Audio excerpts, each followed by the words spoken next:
चला मग सकाळचे 10:30 वाजलेले आहेत. ही मी बघा आता आमच्या शेताच्या कडेने अशी चाललेली आहे. माझ्याबरोबर मॅरी बी आला होता, पण मॅरी कुठं लांबच राहिला, आता पुन्हा मागं गेला वाटतं.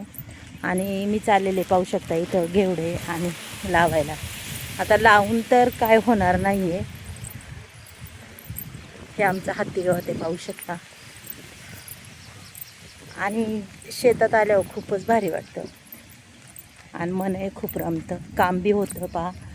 आणि चला मी आता तुम्हाला आमची घोसाळी दाखवते. घोसाळ्याचे 2 तोडे झालेले आहेत, कालही तोडले. पण आज घेवडे लावायचे चालले. घेवडे काय होणार नाही लावायचे, तासभरच लावायचे, त्याच्यानंतर पुन्हा टॅमॅटो तोडायचे. खाऊ शकतात. आता मी इकडून घोसाळ्याच्या सरीतून जाणार आहे. ज्या सरीका लावायचं त्या सरीका जाणार आहे आणि तुम्हाला आपले घोसाळे सुद्धा दाखवते, पाहू शकता. हे आमचे घोसाळे पाहू शकता. हे बघा. मग चला घोसाळी बघत बघत जाऊया.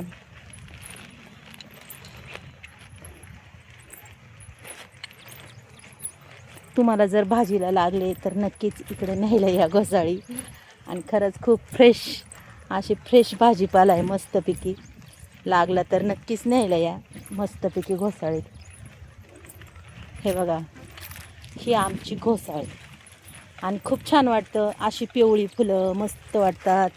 पहा ही फुलं किती सुंदर वाटतात. आणि हे बघा, ह्या अशा तुम्हाला दाखवते. घोसाळ्याला ज्यावेळेस माशी आसाड्या घालते ना, त्यावेळेस ही बाटली पाहू शकता. आम्ही इथं बाटली अडकवलेली आहेत आणि ह्या बाटलीमध्ये पाहू शकता किती माश्या पडल्यात. हे बघा, वर पूर्ण असं थर आलेला आहे, एवढ्या माश्या आहे. कारण की ही बाटली लावायला थोडंसं आपल्याला टाईम झालेला आहे. ज्यावेळेस आपल्या याला फुलं लागतात त्याच वेळेस अशा बाटल्या टांगायला लागतात. त्याच्यामध्ये औषधाचा एक ड्रॉप सोडायचा आणि पुन्हा ते पाणी खराब झालं की पुन्हा त्याच्यात एक ड्रॉप सोडायचं. म्हणजे त्या वासाने काय होतं, त्या माश्या संपूर्ण येतात. आणि अवघा इथं होल केलेलं आहे, असं पाहू शकता. ह्या होलातून आतमध्ये मासे जाते. दोन्ही साईडनी होल आहेत. आणि हे बघा. आणि मग चला आता आपण जाऊया घोसाळी बघत बघत. पाहू शकता घोसाळी कशी वाटतात तुम्हाला. हे बघा आपली घोसाळी पाहू शकता. आता 2 दिवस झाले याच्यात खूप गबाळ चालतं. संपूर्ण खुरपून घेतलेलं आहे हे गबाळ. भरपूर गबाळ होतं. कारण कसं आहे, शेतात घाण बिन ठेवली की अजून कीड पडायला हे होतं. त्याच्यामुळे शेत कधी बी निर्मळ ठेवलं ना, शेतातली पिकंसुद्धा खूप छान येतात, फ्रेश येतात पाहू शकता तुम्ही. आणि इकडं 2-3 साऱ्या थोड्याशा पातळ झालेल्या आहेत, पण काय प्रॉब्लेम नाही. आता पातळ झाल्या तरी पावसामुळं कसं आहे हे झालेलं आहे पहा. मग ह्या घोसाळ्यामध्ये हिंडायला सुद्धा इतकं छान वाटतं. पाहू शकता.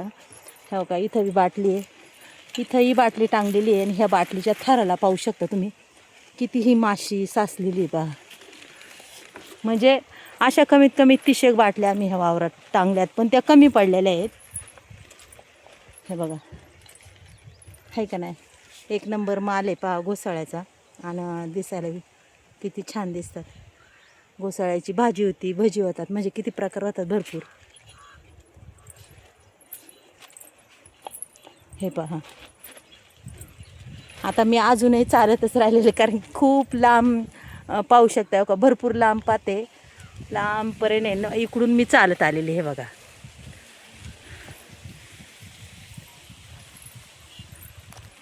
पहा आता इथं बी बाटली, ह्या बाटलीमध्ये सुद्धा पाहू शकता तुम्ही. बघा कशा माश्या आहेत, तुम्हाला दिसतात का नाही. हे बघा, वर असा थर आहे, पाहू शकता. म्हणजे प्रत्येक बाटलीमध्ये भरपूर साऱ्या माश्या आहेत बरं का. आणि हे बघा, असे काय वेल असे खाली आले की असे चढवायलाच लागतात आपल्याला.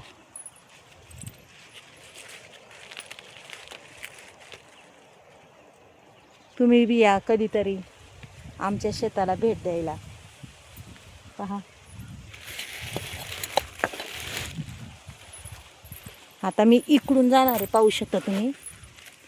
हे बघा, ह्या कडेला ह्या पाथ्याला एकदम पातळ आहे असं, म्हणजे भरपूर मोठी जागा आहे. पाहू शकता आपण इकडे शेजाऱ्यांच्या चोवावर आहे. ही पातळ जागा आहे ना, याच्यात आपण घेवडे लावणार आहे.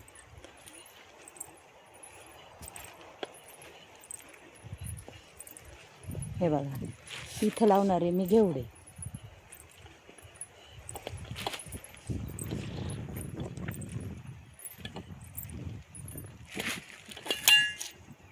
मग नक्कीच सांगा तुम्हाला घोसाळ्याचा बाग तुम्हाला कसा वाटला, कसा नाही, कमेंट बॉक्समध्ये नक्की सांगा. चला मग उद्या भेटूया. बाय.